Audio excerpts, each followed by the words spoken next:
वाले बच्चों, this is lecture 9 of class 9th maths real numbers. जिन्होंने पहले का सारा लेक्चर नहीं पढ़ा है, पहले मेक श्योर करो कि पहले का सारा लेक्चर्स क्लियर करो, उसके बाद लेक्चर नंबर 9 पर आओ।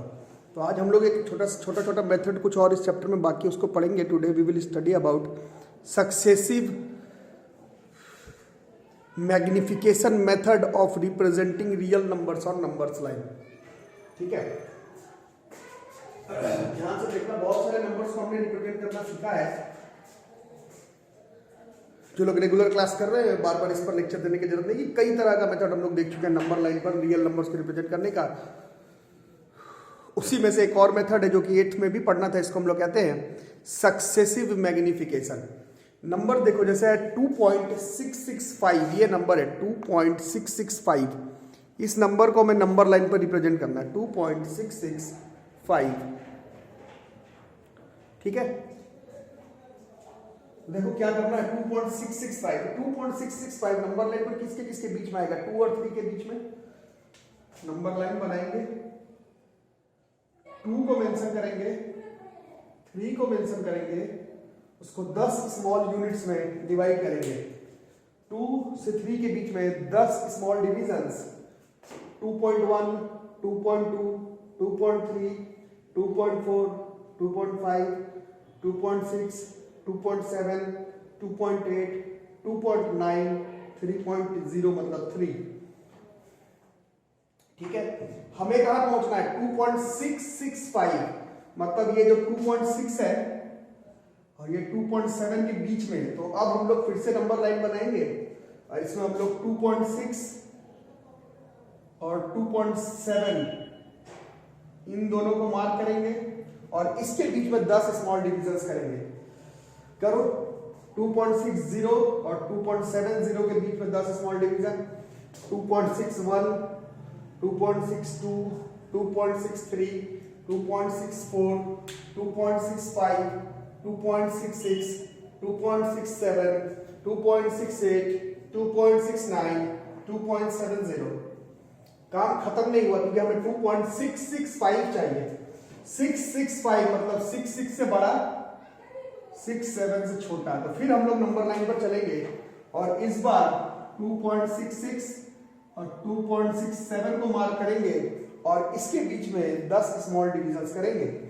66, 67 के बीच में 10 स्मॉल डिवीजन, 2.661, 2.662, 2.663, 2.664, 2.665, 2.666, 2.667, 2.668, 2.669, 2.670। इसी के बीच में इस नंबर को अगर आप ध्यान से देख रहे हैं, यही हमारा रिप्रेजेंटेशन था 2.665 का। सक्सेसिव मैग्निफिकेशन मेथड से इस तरह से हम लोग नंबर्स को नंबर लाइन पर रिप्रेजेंट करते हैं। छोटा टॉपिक है, आप लोग में से कुछ लोग पूछेंगे टेस्ट में आ सकता है क्या, एनसीईआरटी में दिया हुआ है, बिल्कुल आ सकता है। आराम से कॉपी में नोट करो। ऐसे ही मान लो 5.37 पर बार है, 37 पे बार, 37 पे बार का मतलब हो गया 5.3777777।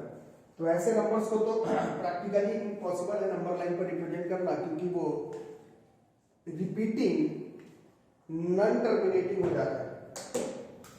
बट कुछ तो करना है, तो कुछ वही करना है। 5.377 तो 5 और 6, इसके बीच में 10 हिस्सा, 5.1, 5.2, 5.3, 5.4, 5.5, 5.6, 5.7, 5.8, 5.9, 6, फिर 5.377 है तो 3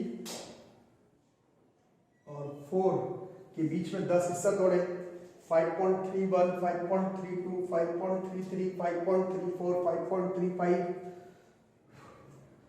5.36, 5.37, 5.38, 5.39, 5.40, 377 है मतलब 37 और 38 और इसमें फिर 10 हिस्सा तो 5.371, 5.372,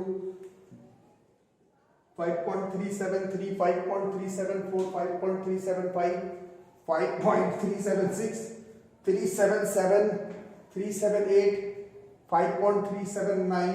अब ये और आगे ही बढ़ते रहेगा क्योंकि ये रिपीटिंग है तो ज्यादा नहीं करना। 37777, ये इससे बड़ा नंबर होगा ना, 5.377 तक हमने मार्क किया है, लेकिन ये 5.3777777777777 हो रहा, तो इससे बड़ा होगा। अब कितना ही सक्सेसिव मैग्निफिकेशन करोगे, 3 या मैक्सिमम 4 के बाद आगे थोड़ा शो कर देगा कि इसके आगे जाकर के कहीं पर 5.37 पे बाहर आता। इस तरह से सक्सेसिव मैग्निफिकेशन मेथड का इस्तेमाल करके हम लोग डेसिमल वाले रियल नंबर्स को नंबर लाइन्स पे रिप्रेजेंट करते हैं। छोटा छोटा और भी टॉपिक इस चैप्टर का बाकी है। लोग जब तक हमारा ये चैप्टर पूरा का पूरा कंप्लीट नहीं होता तब तक हम लोग केमिस्ट्री का पहले स्टार्ट नहीं करेंगे। इसी चैप्टर को रगड़ लो, जो लोग पहले ऑफलाइन मोड पर आ रहे थे याद होगा। ये चैप्टर क्लियर रहेगा तो सिलेबस कितना भी पीछे हो हमें दिक्कत नहीं होगा। इस चैप्टर को क्लियर करने का जितना जल्दी हो सके ट्राई करो।